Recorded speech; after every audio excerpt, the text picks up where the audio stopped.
Today's dissemination workshop was just phenomenal. We want to thank IIGH, EY, and of course GVCA for putting this all together and all the stakeholders who got involved today.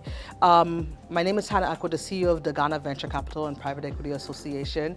We got so many tips that we're going to ensure we implement going forward. For example, having more roundtables with fund managers, and of course collaborating more with the LPs and the GPs, and most importantly ensuring that we do more engagements with SEC so that there's a streamline of processes so we can close more deals, get more fund managers to erect their businesses, their funds or their firms, and notwithstanding work with the research team and EY to ensure that every year we have another updated report showcasing what has transitioned from this baseline report.